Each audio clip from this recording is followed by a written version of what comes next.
আমরা তো অধিকাংশ মুসলমান আব্বা নিজের এই পেট পিঠ, নিজের এই ছোট্ট একটু শরীর, এটুকুর সাজসজ্জা, এটুকু শরীরের আরাম আয়েশ ভোগ বিলাসিতা, এই পেশাব পায়খানা আর এই পেটের চাহিদা আর লজ্জাস্থানের চাহিদা, আহা, বহু নিকৃষ্ট মানুষের জিন্দিগির 24 ঘন্টা হয় পেটের চাহিদা নয় লজ্জাস্থানের চাহিদা। এই দুই চাহিদার জন্যই জীবন শেষ, রাত শেষ হয়, দিন শেষ হয়, মাস যায়, সপ্তাহ যায়, আল্লাহ কোথায়, নবী কোথায়, ইসলাম কোথায়, দিন কোথায়, ধর্ম কোথায়, আখেরাত কোথায়, কিচ্ছুর কোনো ধার ধারে না। হয় পেটের ক্ষুধা আর নাই তো লজ্জাস্থানের ক্ষুধা। এই হাইওয়ান মনে করছে আর 10টা চতুষ্পদ জন্তু জানোয়ারের মতো আমার জীবনও এটাই, আমার জীবনও এটাই, পেটের ভোগ, লজ্জাস্থানের ভোগ, এই দুই চাহিদা পূরণ করে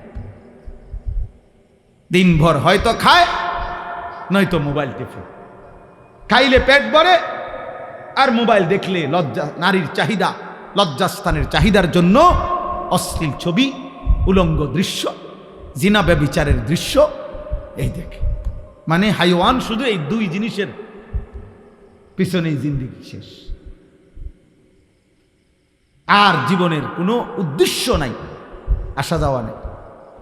কিন্তু সত্যিকার মোমেন যে, তার কলিজায় সারাক্ষণ আখেরাতেই থাকে, তার ফিকির আখেরাত, তার ফিকির আখেরাত।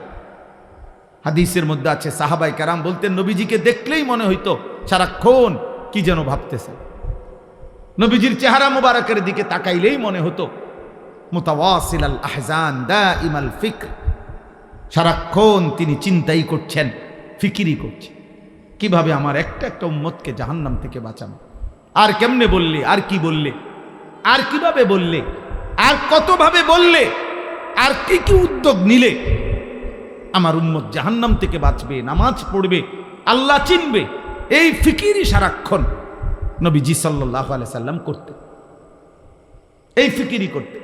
একজন বাবার এটাই উচিত, একজন মার এটাই উচিত, একজন মানব দরদি সমাজ সেবক তার মূল দায়িত্ব এটাই ভাবনা যে মানুষ কেমনে জাহান্নাম থেকে বাঁচবে, মানুষ কেমনে আল্লাহর কাছ থেকে হাসরের ময়দানে জাহান্নাম থেকে বাঁচবে, কেমন কবরের আযাব থেকে বাঁচবে, কেমন। সত্যিকার মুমিন মুসলমানের স্ত্রী বলেন, ছেলে বলেন, মেয়ে বলেন, দেশ বলেন, পাড়া বলেন, মহল্লা বলেন, একজন ইমানদার মুসলমানের মূল ফিকির নিজের এবং প্রতিটা মানুষের জাহান্নাম থেকে বাঁচানোর ফিকির। ইন্নামা আনতা নাযীর, নবীজিকে আল্লাহ এটাই বলছে, ঘাবড়াবেন না, আপনার সম্পদ না থাকুক, আপনার সাথে প্রকাশ্য ফেরেশতা তাদের সাথে কথা না বলুক, ওরা যাই আবদার করুক, আপনি মনে রাখবেন ইন্নামা আনতা নাযীর, আপনি জাহান্নামের ভয় প্রদর্শনকারী, আপনি আল্লাহর ভয় প্রদর্শনকারী, কবরের ভয় প্রদর্শনকারী, আখিরাতের ভয় প্রদর্শনকারী। এটাই আপনার দায়িত্ব, আপনি বলতে থাকেন।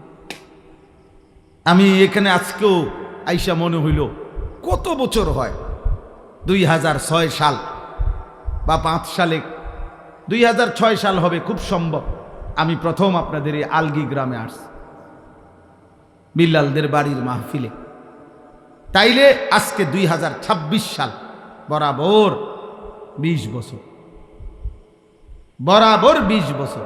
এই 20 বছরের ভিতরে খুব কম বছর বাদ গেছে আমি আসছি না, কমপক্ষে 2-3 বছর মনে হয় না এরকম গ্যাপ গেছে,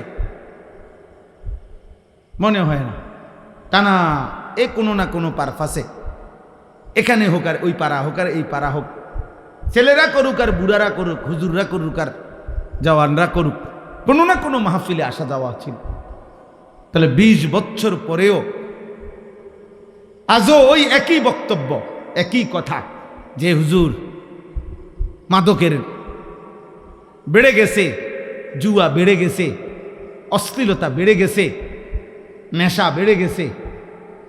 তার মানে প্রতিনিয়ত এই পাপ, গুনাহ, এই অশ্লীলতা, এই বেহায়াপনা, আমরা অল্প কয়েকজন মানুষ হয়তো ভাবি মানুষকে গুনাহ থেকে ফিরাবার, আর সংখ্যাগরিষ্ঠ একটি জাতির, একটি দেশের, একটি রাষ্ট্রের, একটি সমাজের সংখ্যাগরিষ্ঠ মানুষ চায় অশ্লীলতা আরো বেড়ে যাক, অসভ্যতা বেড়ে যাক। তাহলে এত বিপুল মানুষ যদি নাফরমানি ছড়িয়ে দেয়, একজন দুইজন মিলে কদ্দুর ঠেকাবে? একটা সাগরের ঢেউ তো 2-4 টুকরি মাটি দিয়া ঠেকানো যায় না।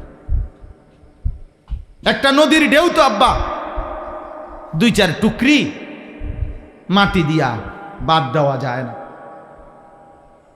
বাদ দেওয়া যায় না। কক্সবাজারের উত্তাল ঢেউ বঙ্গোপসাগরের, এটা আমরা মাটি কাইটা বেড়া দিলে, বাদ দিলে তো আটকাবে না।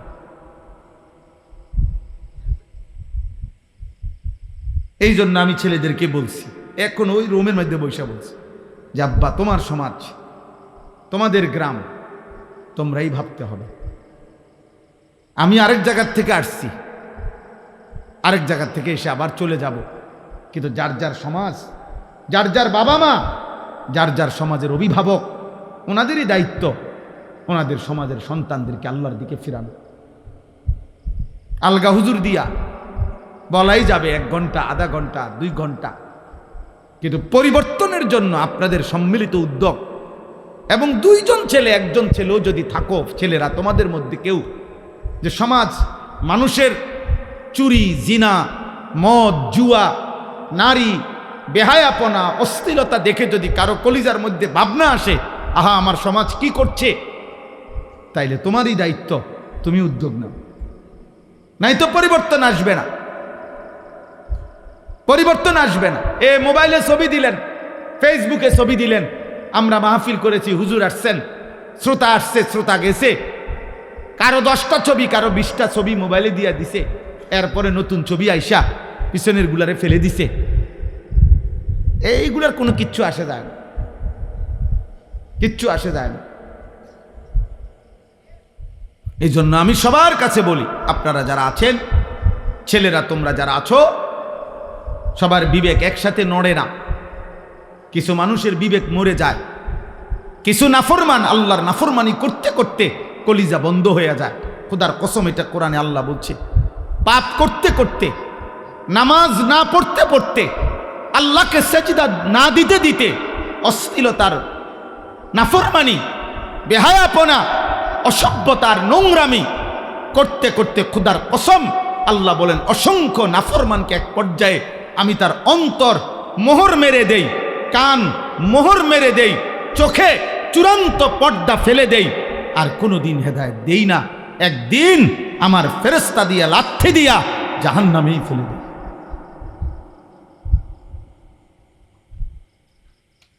হ্যাঁ, খাতামা আলা সামঈহি ওয়া কলবিহি ওয়া জাআলা আলা বাসারিহি গিশাওয়া।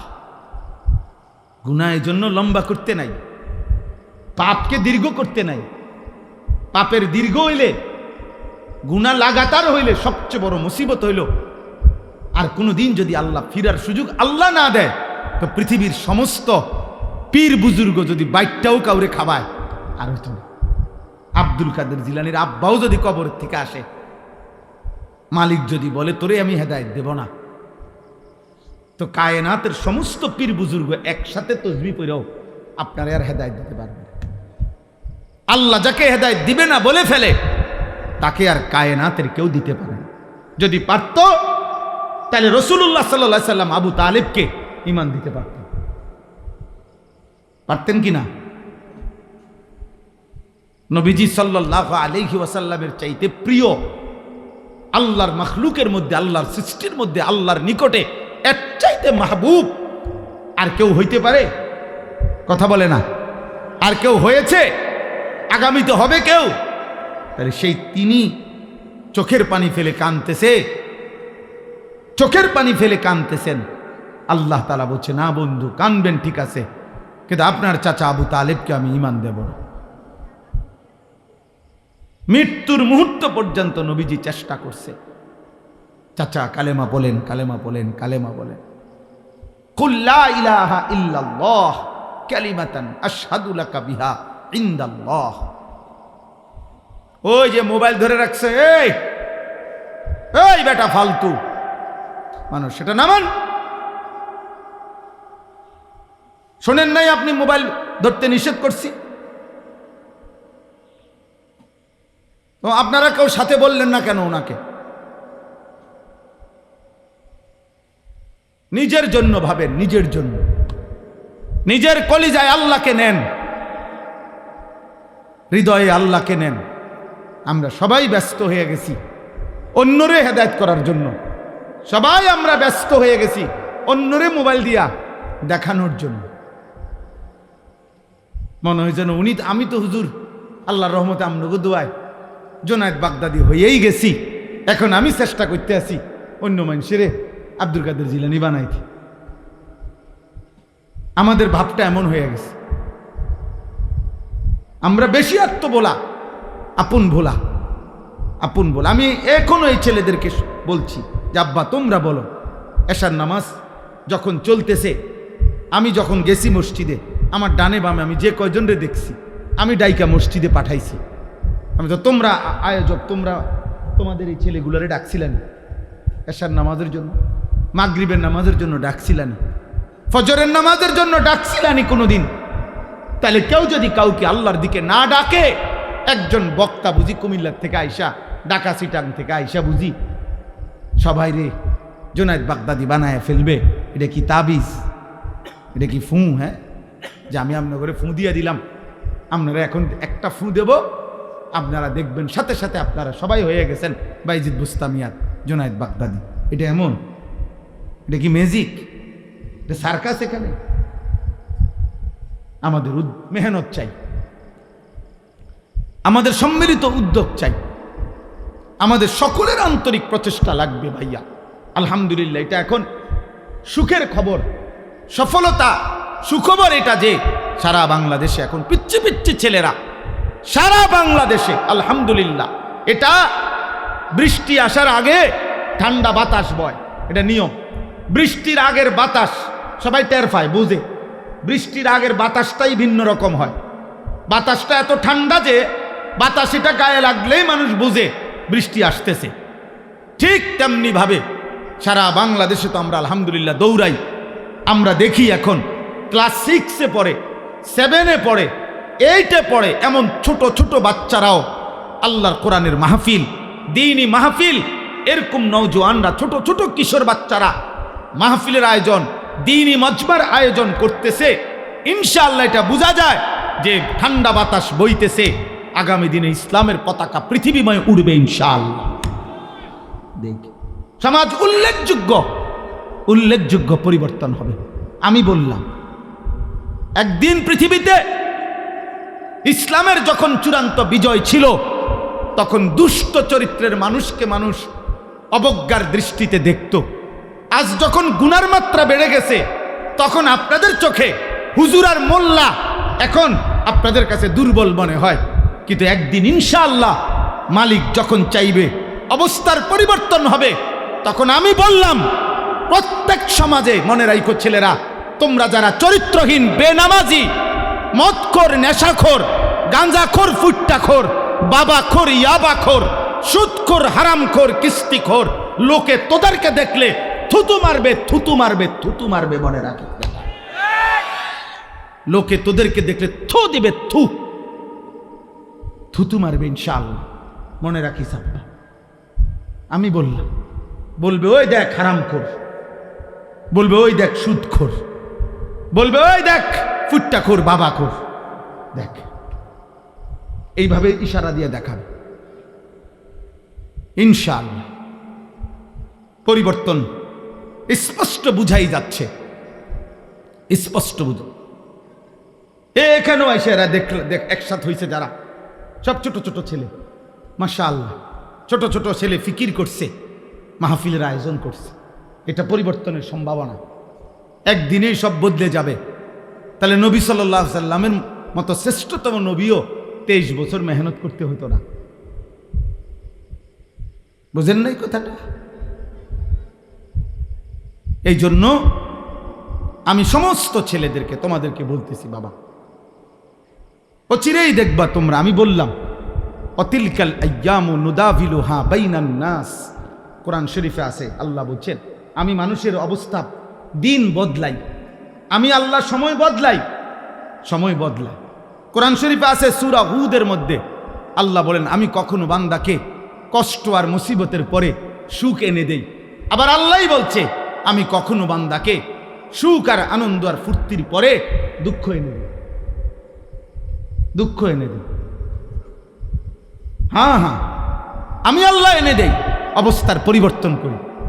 সুখের দুনিয়া কখনো দুঃখে ভরে যায়, দুঃখের দুনিয়া কখনো সুখে ভরে যায়। আনন্দ মুখর মানুষ হয়তো কখনো অজরে চোখের পানি ফেলে, আবার কাঁদতেছিল বান্দা হয়তো, আবার কখনো আনন্দে হাসে। আল্লাহ বলেন আমি সময় বদলাই, আমি ঋতু বদলাই, আমি সময় বদলাই। একবার রাত আনি আবার দিন আনি, একবার আলো আনি আবার অন্ধকার আনি, একবার রোদ আনি আবার বৃষ্টি আনি, একবার সকাল বানাই আবার বিকেল বানাই, একবার দুপুর বানাই আবার রাত্রি বানাই। ঠিক তেমনি ভাবে প্রতি মুহূর্তে যেহেতু আমি আমার এই পৃথিবীতে অবস্থার পরিবর্তন করছি, তাহলে ইমানদার মনে রেখো, ঘাবড়ায়ও না।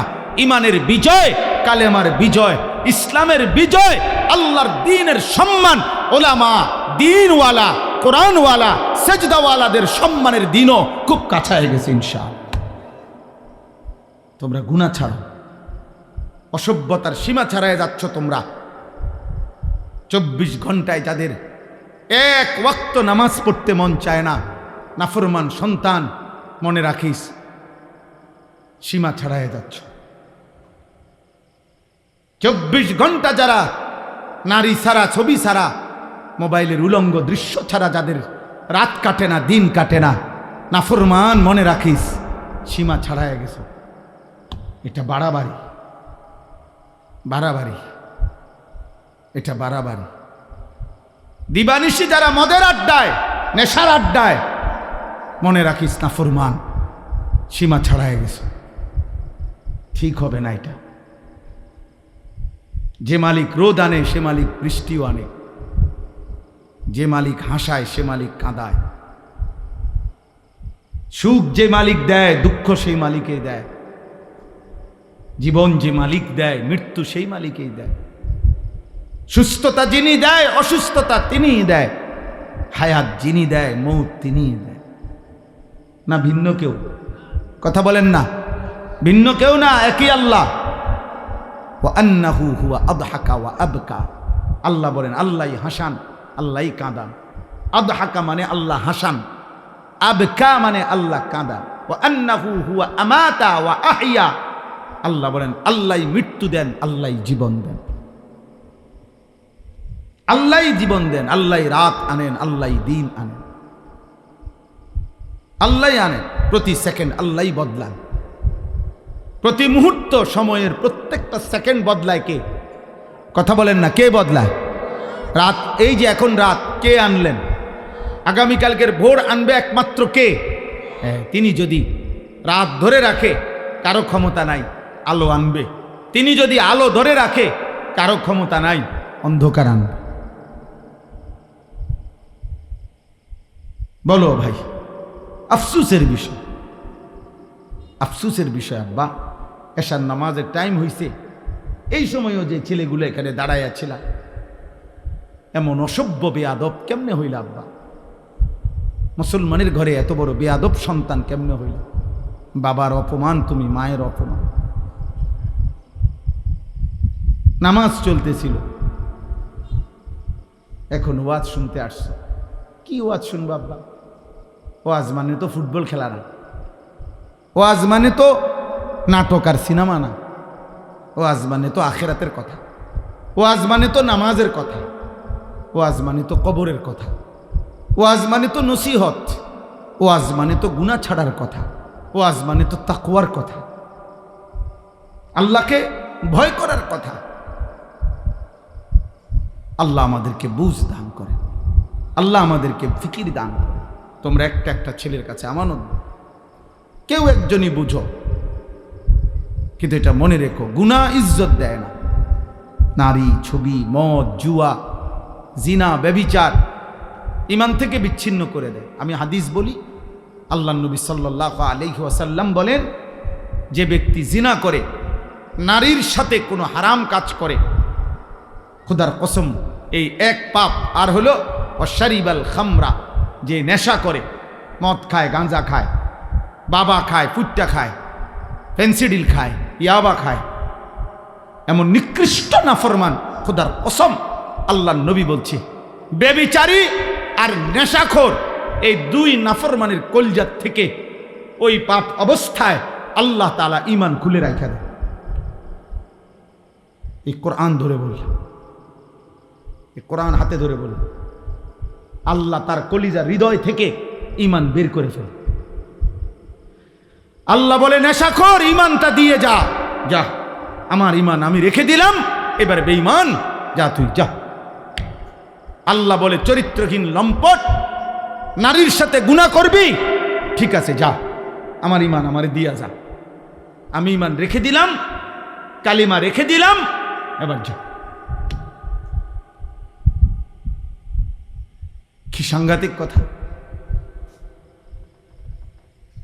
ঈমানবিহীন যদি মৃত্যু হয়, এই ঈমান যদি আর ফিরে না আসে, এই কালেমা যদি আর ফিরে না যায়, তো দুনিয়ার মানুষে না জানে আমনে মুসলমান, আমনে মানুষে না জানে, আইডি কার্ডে না, তো কবরে কি মানুষে আইডি কার্ড দেয়নি? ভোটার আইডি কার্ড কবরে দেয়নি কেউ। জন্ম নিবন্ধন সনদ দিয়ে কোনো কবরে দরকার আসেনি। তো আসল সত্য জানে কে? আসল হাকিকত জানে কে?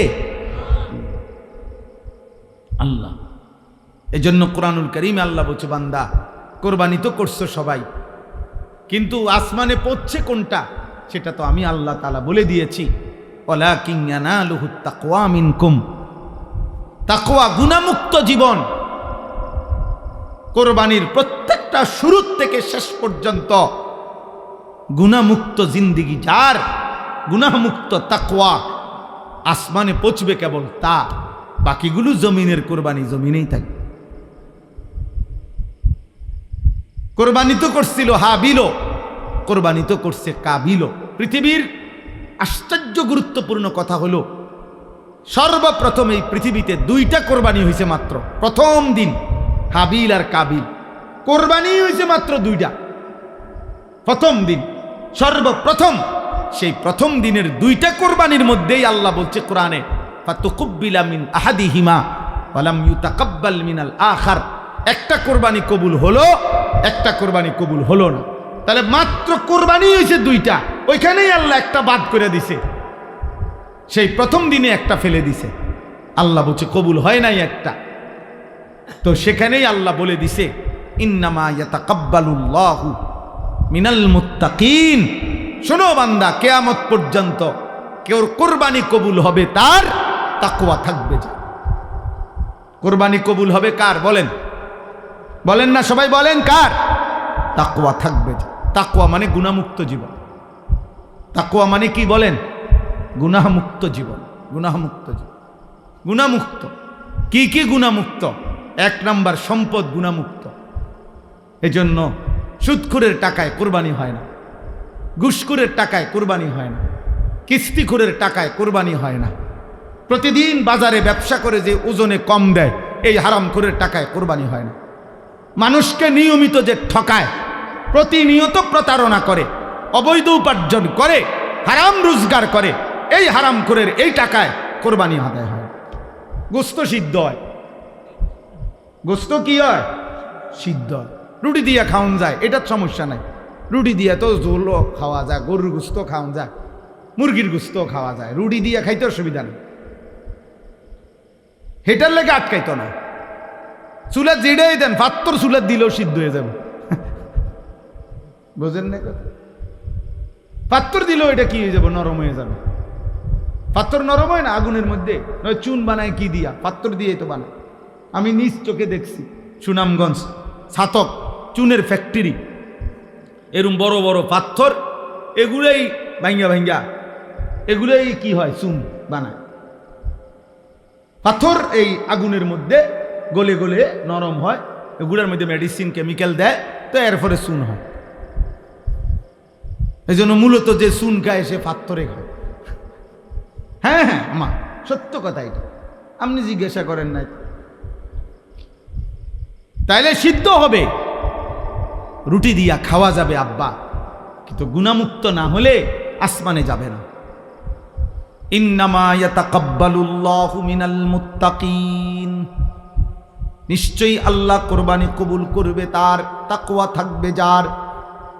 সমস্ত আমলের মধ্যে এই কথাটাই আজকে পড়ছি, সমস্ত ইবাদতের মধ্যে এক মুসলমান, খোদার কসম, এক মুসলমানের জিন্দেগীর সব কিছুতে মনে রাখতে হবে তাকওয়া হলো তার প্রধান তার নজর।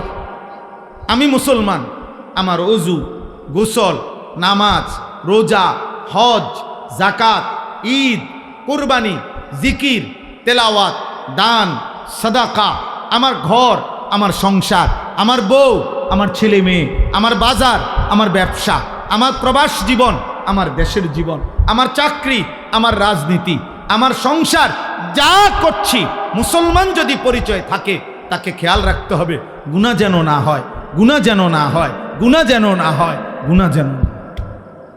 তাকওয়া, এরই নাম তাকওয়া। তাকওয়া শুধু কুরবানিতে না, তাকওয়া নামাজেও, তাকওয়া রোজাতেও, তাকওয়া হজ্জেও, তাকওয়া জিকিরেও, তাকওয়া তেলাওয়াতেও, তাকওয়া কোরআনুল কারীমের তেলাওয়াতেও, তাকওয়া দান সাদকাতেও, তাকওয়া রাজনীতিতেও, তাকওয়া সংসারেও, তাকওয়া স্বামী স্ত্রীর মেলামেশাতেও, তাকওয়া ছেলেপেলের ক্ষেত্রেও, তাকওয়া উপার্জনের সব ক্ষেত্রে, সর্বত্র।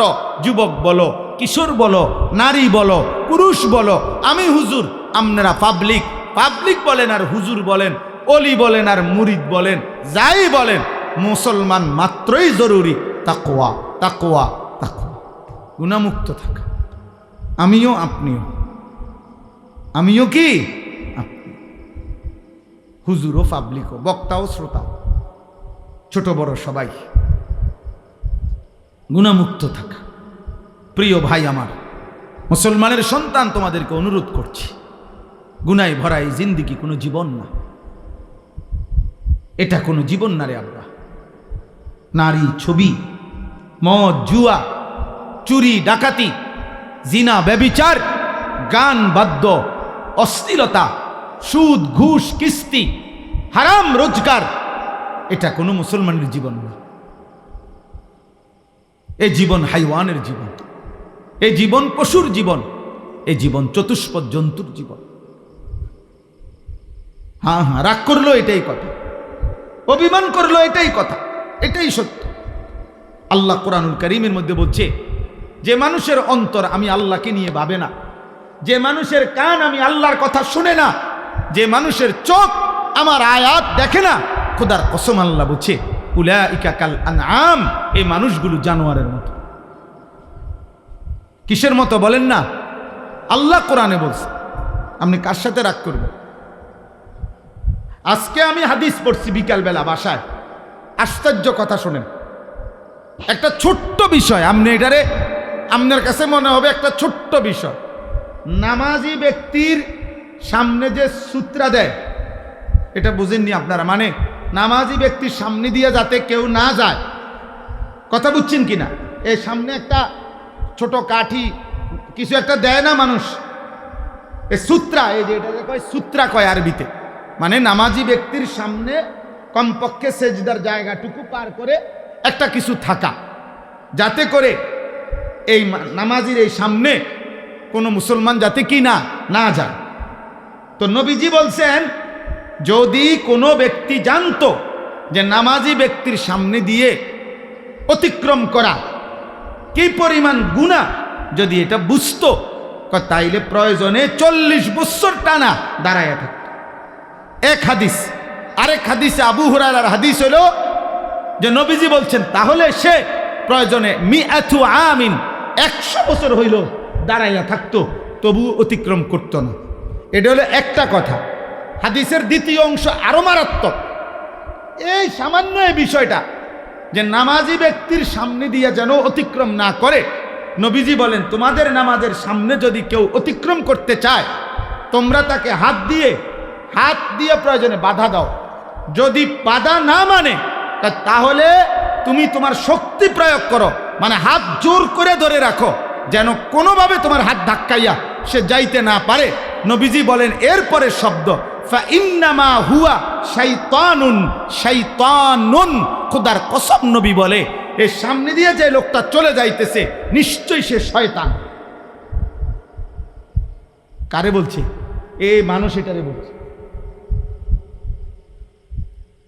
বলছে এটা শয়তান। কত ছোট্ট বিষয়, বিষয়টা সামান্য কিনা, কিন্তু নবীজি বলছে এটা শয়তান।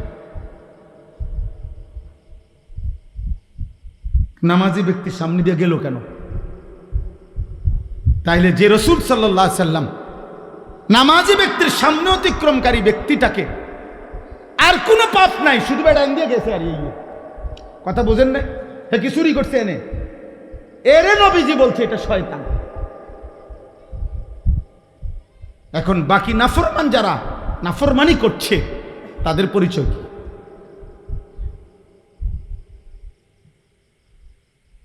তাদের পরিচয় কি? নাউজুবিল্লাহ। দোস্ত আমার, বন্ধু আমার, ছেলেরা আমার, কেউ হয়তো তোমারে ধরতেছে না, কেউ হয়তো তোমারে ছুঁইতেছে না, কেউ হয়তো তোমারে ফেরাইবার মতো সাহস করছে না, ফলে তুমি যা ইচ্ছা তাই করে নষ্ট হয়ে যাচ্ছ। কিন্তু শেষ পর্যন্ত তো কেউ রে ছাড়াই তুমি কবরে যাইবা, একাকী। সেদিন তুমি কেমনে শুইবা? কেমনে শুইবা? এই জন্য আজকে এটাই আমার বক্তব্য। আমি কোরআনুল কারীমের যে আয়াতটা পড়ছি, সূরা আলে ইমরানের 4 নম্বর পারা 3 নম্বর সূরা 102 নম্বর আয়াত, আল্লাহ তাআলা বলছেন, হে ঈমানদারগণ, ইত্তাকুল্লাহা হাক্কা তুকাতিহ, তোমার সবটুকু সাধ্য দিয়ে, তোমার সবটুকু সামর্থ্য দিয়ে ঈমানদার মুমিন আল্লাহকে ভয় করো, তাকওয়া অবলম্বন করো, গুনাহ থেকে বাঁচো, গুনাহ থেকে বাঁচো, গুনাহ থেকে বাঁচো, গুনাহ থেকে বাঁচো। সবটুকু সামর্থ্য দিয়ে তুমি যুদ্ধ করো, তুমি প্রাণপণ লড়াই করো, তুমি সর্বোচ্চ হিম্মত করো যে আল্লাহ, আমি বেঁচে থাকতে জেনে বুঝে আমি আপনার নাফরমানি করব না। আল্লাহ বলছে, বান্দা এটা তোমার কাছে আমার চাওয়া, কারণ তুমি মুমিন। ইয়া আইয়ুহাল্লাযীনা আমানু, তুমি মুসলমান। তুমি হিন্দু হইলে আমি বলতাম না, তুমি ইহুদির বাচ্চা হইলে তোমার আমি বলতাম না, তুমি খ্রিস্টান হইলে আমি বলতাম না, তুমি বৌদ্ধ হইলে আমি বলতাম না, তুমি যদি বলতা তুমি মুরতাদ, নাস্তিক, বেঈমান, আল্লাহ বলে তাইলে আমি তোমারে বলতাম না। কিন্তু তুমি বলছো তুমি মুসলমান, এই জন্য তোমাকে বলছি। এখন আমরা যারা এখানে দাঁড়াইয়া বসে আছি, আমরা নিজেকে মুসলমান বলি তো? কথা বলে না? ছেলেরা বলো না তোমরা মুসলমান? ইত্তাকুল্লাহা হাক্কা তুকাতি, আল্লাহকে ভয় করো। আল্লাহকে ভয় করা মানেই হলো গুনাহ ছেড়ে দাও। আল্লাহকে ভয় করার প্রথম তর্জমা গুনাহ বর্জন করো। এই জন্যই তো বলছে আল্লাহ, যদি গুনাহই ছাড়তে না পারো বান্দা, তা আমার ঈমান আমারে দিয়া দাও, লাগবে না, যাও। তোমার মতো 2-4 জন নষ্ট মানুষ ঈমানদার না হইলেও আমার আখিরাতে অসুবিধা হবে না, আমার জান্নাতেও লোকের ঘাটতি হবে না। এই জন্যই নবীজি বলছে যে মদখোরের কলিজার থেকে, নেশাখোরের কলিজার থেকে আল্লাহ ঈমান রাইখা দেয়, যা দিয়া যা। জিনা ব্যভিচার করে যে নারীর সাথে, হারাম প্রেম, হারাম সম্পর্ক, অশ্লীলতা যে করে, আল্লাহ তার হৃদয় থেকে ঈমান রেখে দেয়, যা আমার ঈমান আমার দিয়া যা, যা যা বেঈমান, এবার যা বাইর। আল্লাহ নবী, আল্লাহ কোরআনে বলছেন, হে সুদখোর, আমি আল্লাহর সাথে সুদ খাচ্ছ, ঠিক আছে খাও, শুধু মনে রেখো আমি আল্লাহর সাথে যুদ্ধের ঘোষণা শুনে নাও, তোর লগে আমি যুদ্ধ করুম, দেখি তুই আমার সাথে যুদ্ধ কইরা তোর অভাব কেমনে মিটাস। আমি আল্লাহ, আমি থাকতে তোর আমি দেখব। খোদার কসম, এটা কোরআনের আয়াত। আল্লাহ সুদখোরকে ডাইরেক্ট বলছে, তোর লগে আমি যুদ্ধ করলাম, যুদ্ধের ঘোষণা দিলাম, আমি তোর অভাব দূর করব না, চাই তোর কোন আব্বা তোর অভাব দূর করে আমি দেখব, তোর কোন বাপে আছে। এই জন্য পৃথিবীর একটা সুদখোর আজ পর্যন্ত সুখের কোনো দাবি করতে পারে নাই। লোনের পর লোন নিতেছে, টাকার পর টাকা নিতেছে, একটা পর্যায়ে দেউলিয়া হইয়া, একটা পর্যায়ে দেউলিয়া। কালকে রাত্রে, গতকালকে রাত্রে, আহা, একজনের কথা আমারে বলতেছে, একজনে শুনাইছে, দোয়া চাইছে যে হুজুর লোন নিতে নিতে, সুদ নিতে নিতে 400 কোটি টাকা নিছে, নিয়ে একসাথে বড় বড় প্রকল্প 6টা কোটি কোটি টাকা খরচ করে এক একটাতে ব্যয় করে সাজাইছে। এখন যারা টাকা নিছে দিছে উনারে, সবাই একসাথে টাকা খুঁজতেছে। এখন সে সুদের টাকা সুদ করবে নাকি বেচা কিনা কইরা টাকা উঠাবে, পুঁজি আনবো না লাভ আনবো, কোনো কিছু নাই। একেবারে কসম শুনাইতেছে যে শেষ পর্যন্ত এখন দেউলিয়া হইয়া বাড়ি ছাড়া। আর এই গত 3-4 মাস আগে স্ত্রী, ওই লোক বলতেছে আমার কাছে চোখের পানি ফেলার মতো, বলতেছে হুজুর উনি ওনার স্ত্রীর পায়ে ধরে রয়েছে, বউয়ের পাও ধরে রয়েছে ওই কোটি কোটি টাকার মালিক, যে তুমি আমারে ছেড়ে যাইও না, আমার এখন আর কিচ্ছু নাই। বেটি বলে না, তোর কাছে যেহেতু কিছুই না, সম্পদ কিচ্ছু নাই, আমি তোর মতো ফকিরের কাছে থাকবো না, কয়ে বউ চলে গেছে। আহা, দুনিয়া তারে আজ কোথায় নিয়ে গেছে, হারাম তাকে আজ কোথায় নিয়ে গেছে। আজ ঘর হারা, স্ত্রী হারা, মানুষের সাথে সম্পর্ক হারা। এই জন্য গুনাহ ইজ্জত দেয় না আব্বা, আজ না হোক কাল লজ্জিত করে। এটাই আমার শেষ কথা। আমি অনুরোধ করলাম, গুনাহ ইজ্জত দেয় না, গুনাহ সম্মান দেয় না। তোমরা যারা ইনসাফ যদি থাকে, বিবেক যদি থাকে, আব্বা একটা ছেলেকে বলি, তোমরা যারা নামাজ পড়ো না, আল্লাহর সাক্ষী রেখা যদি এখানে আইসা দাঁড়াইয়া বলো তোমার বিবেক কি বলে, এই সমাজের মানুষ তোমারে কি মনে করে? তোমরা যারা চুল মুশরিক বেঈমানের মতো, একটা ছেলে এখানে আইসা দাঁড়াও, এখানে ক্যামেরা হইতেছে, তোমরা ইয়া কও যে এই সমাজের মানুষ তোমাকে কি মনে করে, তোমার বিবেক কি বলে? তোমরা যারা নারী দেখো, ছবি দেখো, অশ্লীল দৃশ্য দেখো, উলঙ্গ নাচ গান নর্তকীর ছবি দেখো, তোমার মতো হাইওয়ানকে, তোমার মতো মানুষরূপী পশুকে এই সমাজের মানুষ কি ভাবে? চলো এখন ইয়া হোক, এখানে তো মানুষ আছে, তুমি জিজ্ঞাও আইও একজন যে ভাই আমি 5 ওয়াক্ত নামাজের একটা সেজদা আজকের দিনে দেই নাই, আপনাদের বিবেচনা কেমন আমারে মনে হয়? তো তুমি এসে দাঁড়ায় কও, যদি সুযোগ থাকতো, মুক্ত অনুমতি থাকতো, তো সবাই তোমার একটা একটা জুতা দিয়ে বাড়ি দিল। হয়তো এদ্দুর সাহস করবে না মানুষ, পারবে না হয়তো এদ্দুর হিম্মত করতে, কিন্তু বাস্তবতা হইল থুতু মারারই যোগ্য যে আমরা তো তোকে এতটা নাফরমান ভাবি নাই। তুমি বলো, চ্যালেঞ্জ করো, এখন আসো। আবার আমরা যারা নামাজ পড়ছি তো আমরাও বলি যে আমরা আজকে ফজর থেকে এশা পর্যন্ত খোদার কসম 5 ওয়াক্ত নামাজ মসজিদের জামাতে পড়ছি। আমি বললাম, তো এবার মানুষ তুমি জিজ্ঞাসা করো যে উনার ব্যাপারে আপনাদের মন্তব্য কি, আর যে নামাজ পড়ে নাই 5 ওয়াক্ত তার ব্যাপারে মানুষের মন্তব্য কি? মুক্ত মঞ্চে সবার সামনে দেখা যাক। কথা বুঝেন নাই? এখানে দেখা হোক। অতএব দোস্ত, এটাই কথা, ঈদ পরবর্তী কথা এটাই। কোরবানির ঈদ বলি আর রোজার ঈদ বলি, রমজান বলি আর হজ বলি, নামাজ বলি আর সেজদা বলি, সমস্ত ইবাদতের টার্গেট আমার জীবনে যেন তাকওয়া আসে। আমার জীবনে যেন কি আসে? তাকওয়া, গুনাহমুক্ত জীবন, আল্লাহকে ভালোবাসা, গুনাহকে বর্জন করা। ওয়ালা তামুতুন্না ইল্লা ওয়া আনতুম মুসলিমুন। আল্লাহ তাআলা বলেন, আমার বান্দা পূর্ণ মুসলিম না হয়ে, আমার আনুগত্য পুরা না করে মৃত্যুবরণ করো না, কবরে আইসো না। কবরে আসবার আগে একবার না 50 বার, 50 বার না 500 বার মিলাইয়া আসো যে আল্লাহর আনুগত্য পুরা করেছি কিনা। আল্লাহ বলেন হিসাব মিলে আসো।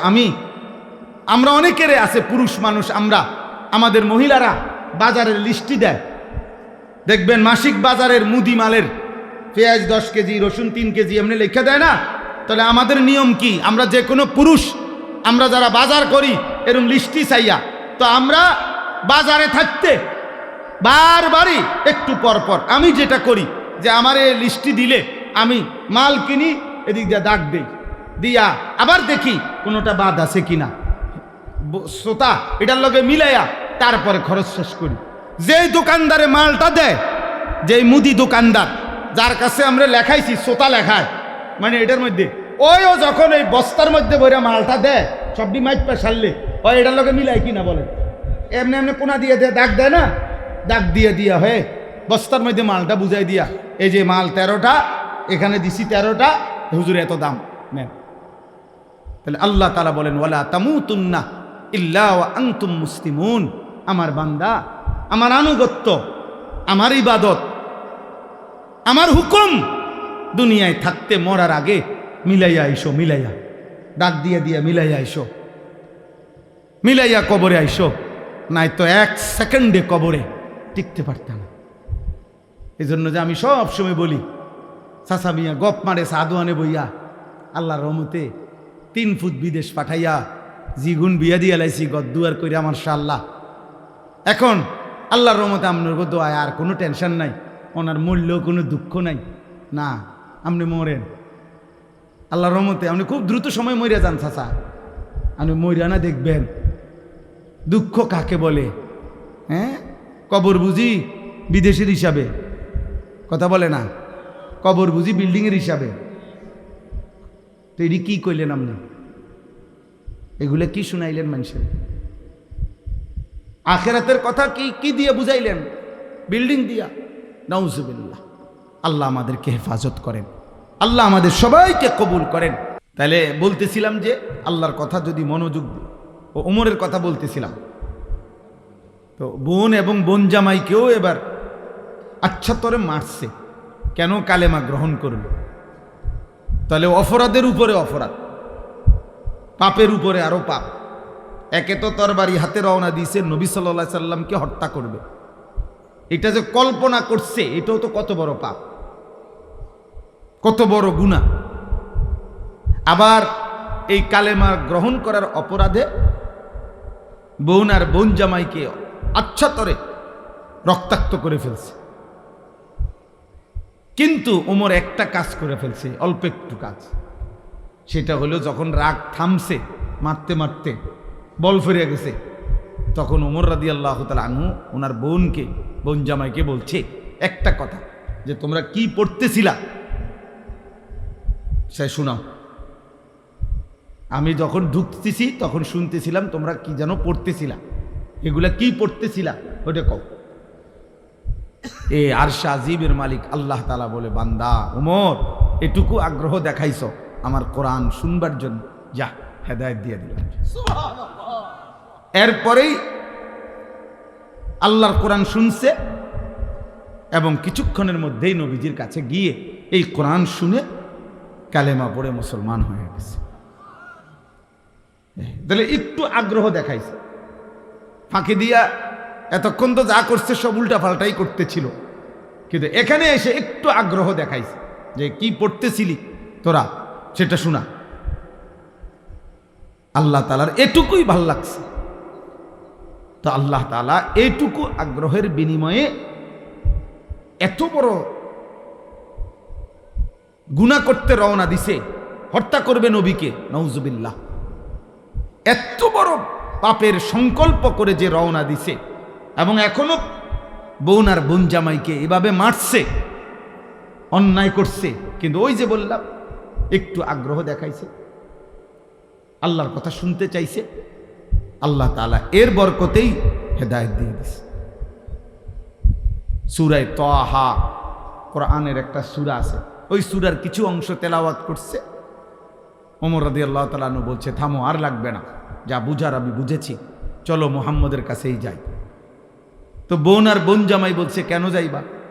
বলছে, আর গর্দান নিতে না, এবার আমার গর্দানই মুহাম্মদের কদমে দিয়ে দাও। তে এরপরে কালেমা পড়ে মুসলমান হয়েছে।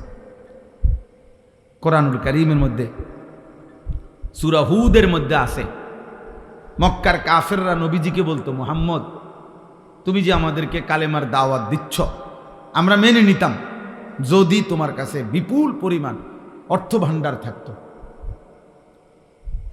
বিপুল পরিমাণ টাকা পয়সা ধন ভাণ্ডার যদি থাকতো, তাইলে আমরা তোমাকে গ্রহণ করতাম।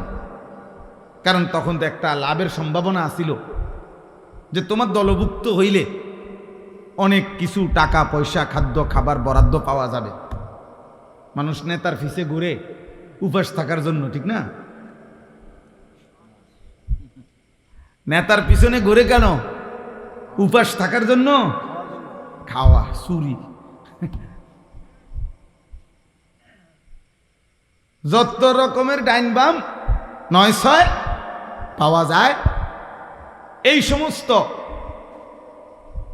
ভোগ করার জন্য। এটাই পিছনে পিছনে ঘুরার মাকসাদ। ইল্লা মাশা আল্লাহ, হ্যাঁ যদি কেউ ভিন্ন থাকে, থাকতেই পারে, লাখের মধ্যে, হাজারের মধ্যে, কোটির মধ্যে ভিন্ন কেউ উত্তম সব জায়গায় সব ক্ষেত্রেই আছে, ছিল, থাকবে। তো এরাও বলতে লাগলো যে তোমার দলভুক্ত হইতাম, তবে যদি তোমার কাছে ধনভাণ্ডার থাকতো। কিন্তু তোমার তো তেমন কিছু নাই। মক্কায় তো আমরা চিনি তোমারে, তোমার বাপও নাই, মাও নাই। তুমি যে এই চাচা আবু তালেবের ঘরে লালিত পালিত হও, উনিও দুর্বল মানুষ আর্থিকভাবে। তাহলে কে বুঝছে তোমারে অনুসরণ করব? 2 নাম্বার, মক্কার কাফেররা বলতো, দ্বিতীয়ত আমরা তোমাকে অনুসরণ করতাম যদি দেখতাম তোমার সাথে আল্লাহর পক্ষ থেকে সরাসরি ফেরেশতা তোমার সাথে থাইকা মুখামুখি আমগরে বলতেছে যে হ্যাঁ আল্লাহর নবী আমি ফেরেশতা বলতেছি। এরকমও যদি আমরা ডাইরেক্ট দেখতাম ফেরেশতা বলতেছে তোমার পক্ষে, তাইলেও অনুসরণ করতাম। কিন্তু এইটাও তো দেখি না, সম্পদও নাই, আবার কোনো ফেরেশতাও তোমার সাথে নাই, দেখি না আমরা। তো আমরা কি বুঝে তোমার অনুসরণ করতাম?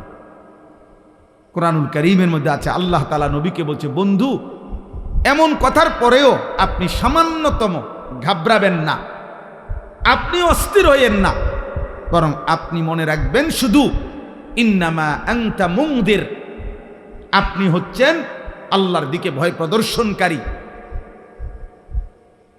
আপনি ইন্নামা আনতা নাযীর, আপনি ভয় প্রদর্শনকারী। আপনার দায়িত্ব জাহান্নামের ভয় দেখানো, আপনার দায়িত্ব কবরের ভয় দেখানো, আপনার দায়িত্ব আখিরাতের ভয় দেখানো, আপনার দায়িত্ব আল্লাহর ভয় দেখানো। এটা আপনার জিম্মাদারি, আপনার দায়িত্ব আপনি শতভাগ গুরুত্ব দিয়ে আদায় করেন।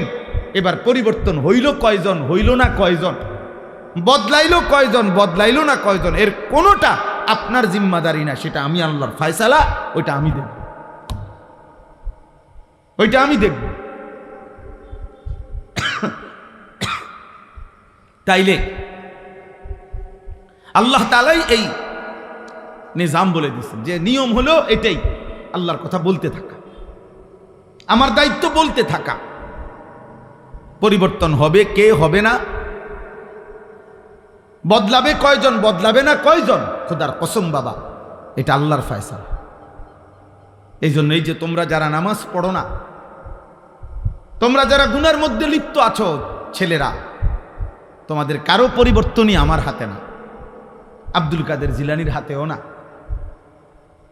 কারো হাতে না। এমনকি খুদ নবী সাল্লাল্লাহু আলাইহি সাল্লামের হাতেও কারো পরিবর্তন ছিল না। সমস্ত সিদ্ধান্ত একক একজনই, শুধু আল্লাহর হাতে। শুধু কার হাতে? যার কারণে আমাদের নবী সাল্লাল্লাহু আলাইহি সাল্লামের বলা দাওয়াতে কেউ কালেমা পড়ছে, আবার নবীজির দাওয়াতেও কেউ কালেমা প্রত্যাখ্যান করছে, প্রত্যাখ্যান করছে, গ্রহণ করে না। কেউ এক কথাতেই কালেমা পড়ছে, আবু বকর সিদ্দিক রাদিয়াল্লাহু তাআলা আনহুকে প্রথম যখন দাওয়াত দিছে নবীজি, প্রথম কথাতেই আবু বকর কালেমা পড়ে মুসলমান হয়েছে। মানে 2 কথা কোন লাগছে না। আবার কাউকে 23 বছর পুরা বুঝাইছে, নবীজি সাল্লাল্লাহু আলাইহি সাল্লামের ইন্তেকাল পর্যন্ত 23 বছরেও ওই নাফরমান কালেমা গ্রহণ করেনি, বরং 23 বছরে বিরোধিতা করে গেছে। তাহলে কি বোঝা গেল? ফয়সালা কার হাতে? আল্লাহর হাতে, আল্লাহর হাতে। নবীজি সাল্লাল্লাহু আলাইহি সাল্লাম বলেছেন যতজনকে, আশা করছেন সবার জন্যই কালেমা। নবীজি একজন উম্মত কালেমা ছাড়া থাকুক, নবীজি সাল্লাল্লাহু আলাইহি সাল্লাম এক সেকেন্ডের জন্য এটা চায় না। একজন উম্মত জাহান্নামে যাক, আল্লাহর নবী বলছে উম্মত আমি কোনোদিন স্বপ্নেও এটা চাই নাই। আমি চেয়েছি আমার শেষ উম্মতটাও জাহান্নাম থেকে বেঁচে যাক, জাহান্নাম থেকে বেঁচে যাক। নবীজি বলছে আমি তো চূড়ান্ত খুশি হব সেদিন আমার আল্লাহর নিকটে আমার শেষ উম্মতটাকেও জাহান্নাম থেকে বাঁচাইতে পারবো যেদিন। এইভাবে নবী সাল্লাল্লাহু আলাইহি সাল্লামের আগ্রহ ছিল। ফালাআল্লাকা বাখিউন নাফসাকা আলা আথারিহিম, ভাইয়া না বসলে ফায়দা হবে না, এই দাঁড়াইয়া থাইকা লাভ হইতো না আর কি, বলে নিলাম আর আপনি বুঝতেন না।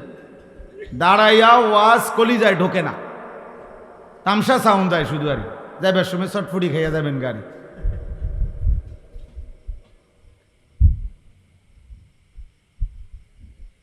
অল্প শুনেন, এই তো ওয়াজ শেষ, এরপরে আর বয়ান করবে না কেউ, তাইলে তার মানে আধা ঘন্টা 40 মিনিট সর্বোচ্চ, এরপরে আমি এমনি শেষ করে দেবো ইনশাআল্লাহ। অতএব তোমরা ছেলেদেরকেও বলি বাবা।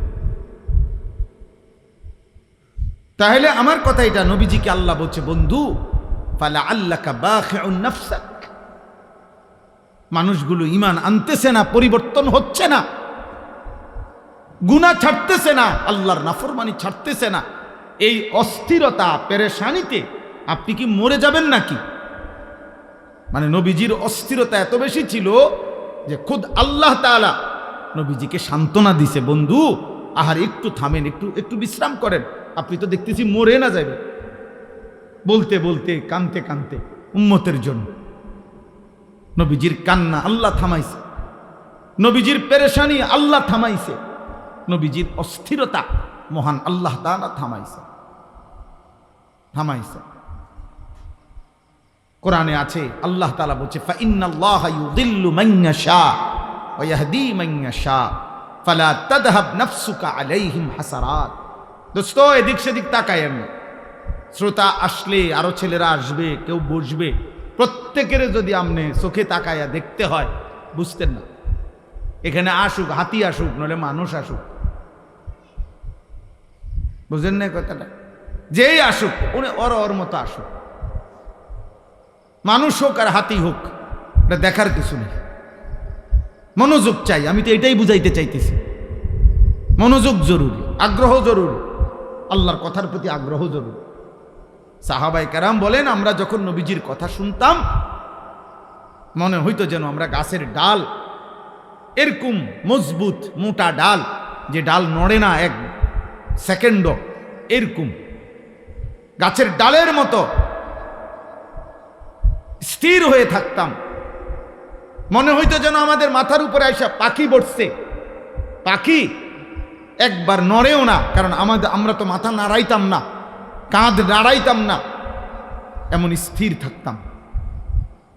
সাহাবী বলছে আমরা মনে হইতো যেন নবীজির সামনে এভাবে বসতাম কখনো কখনো বয়ান শুনতে, যে মনে হইতো যেন আমাদের মাথাটা কাইটা আলগা করে রাখছে, কারণ শরীরের সাথে থাকলে না মাথা নাড়াইতো, মাথাই যেন ভিন্ন, অর্থাৎ এত স্থির। এভাবে বর্ণনা করছে ওনারা। এই প্রচন্ড পরিমাণ আগ্রহ, এর কারণে আল্লাহ তাআলা ওনাদের জিন্দেগি পরিবর্তন করছেন এবং ওনাদের দ্বারাই আল্লাহ তাআলা বিশ্বময় ইসলামের খেদমত নিয়েছেন। আজকের এই আলগি নওজোয়ান, এই ছোট্ট ছোট্ট কিশোর ছেলেগুলো যারা এই মাহফিলটা সাজিয়েছে, আল্লাহ আমাদের সবাইকে কবুল করে নেন। আল্লাহ পাক তাদেরকে উত্তম বিনিময় দান করেন।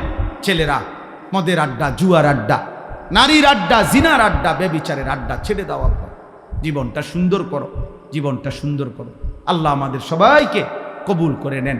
এই মাদ্রাসা আল্লাহ তাআলা কবুল করে নেন। আমি সবার কাছে অনুরোধ করছি। আর বিশেষ একটা আবেদন হলো, আগামী এই মাসের জুন মাসের 13 তারিখ দ্বিতীয় শনিবার আমার মাদ্রাসায় সকাল 8টা থেকে রাত 9টা পর্যন্ত, এশার নামাজ পর্যন্ত মুসলিম কিশোর যুবক যারা 30 বছরের নিচে যাদের বয়স তাদের জন্য দিনব্যাপী সকাল 8টা থেকে এশার নামাজ পর্যন্ত রাত্র ধারাবাহিক তাদের জন্য তারবিয়াতি কোর্স হবে স্কুল কলেজের ছেলেদের জন্য।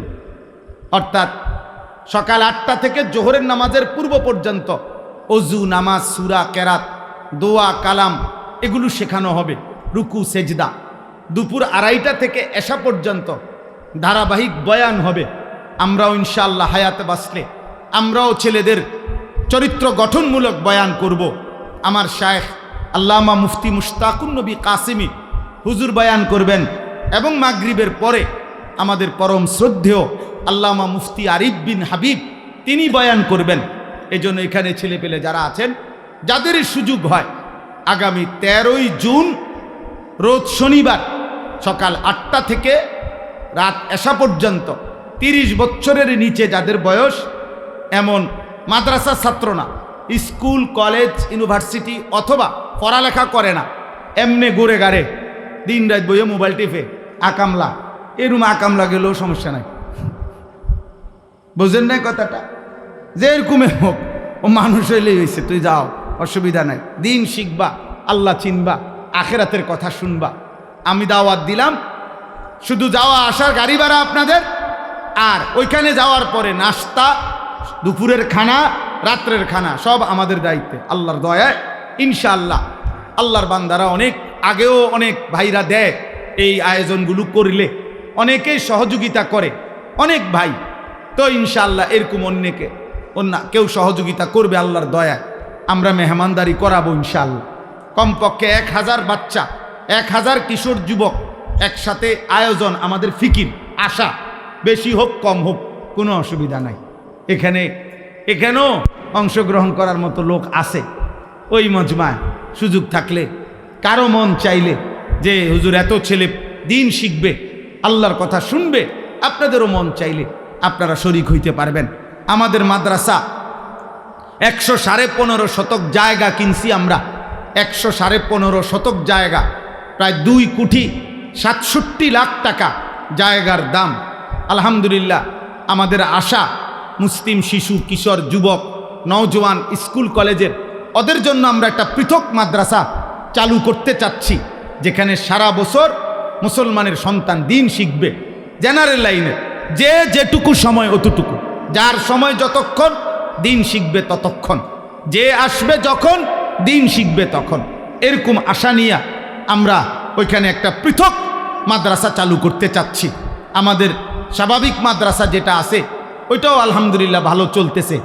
এখনও প্রায় 534 জন ছাত্র আমাদের মাদ্রাসায় আছে, এরা মাদ্রাসায় পড়ে। আর এই স্কুল কলেজ জেনারেল ছেলেদের জন্য আমরা পৃথক মাদ্রাসার কার্যক্রম করতেছি। আপনাদের কাছে দোয়া চাই, সহযোগিতা চাই। আমাদের সেই মাদ্রাসার জমিতে এক নামাজের মুসল্লা জায় নামাজ পরিমাণ মাটির দাম 4200 টাকা। সারা বাংলাদেশ থেকে অসংখ্য আল্লাহর বান্দা এই 4200 টাকা শরিক হয়েছে। আমরা একটা হ্যান্ডবিল কাগজ দেই, এই কাগজের মধ্যে বিকাশ নাম্বার আছে, অ্যাকাউন্ট নাম্বার আছে। 4200 টাকার ওই আবেদনটা আমাদের ওই কাগজটার মধ্যে আছে। আপনারা এই কাগজটা নিয়েন, কারো সুযোগ থাকলে ছেলেরা, বাবারা, ভাইরা আমাদের মাদ্রাসার এই জমিতে কমপক্ষে 4200 টাকা দিলে এক নামাজের মুসল্লা পরিমাণ জমির মূল্য শোধ করলেন, আপনি সদকায়ে জারিয়ার সওয়াব যতদিন সেটা চলবে আপনি পাইতে থাকবেন ইনশাআল্লাহ। আলহামদুলিল্লাহ আমরা ওই দিন হিসাব করছি, কোরবানির বন্ধের সময় প্রায় 1,78,00,000 টাকা এই পর্যন্ত আল্লাহর বান্দারা দান করছে এবং মানুষের এই দানে এই টাকা পরিশোধ হয়েছে আলহামদুলিল্লাহ।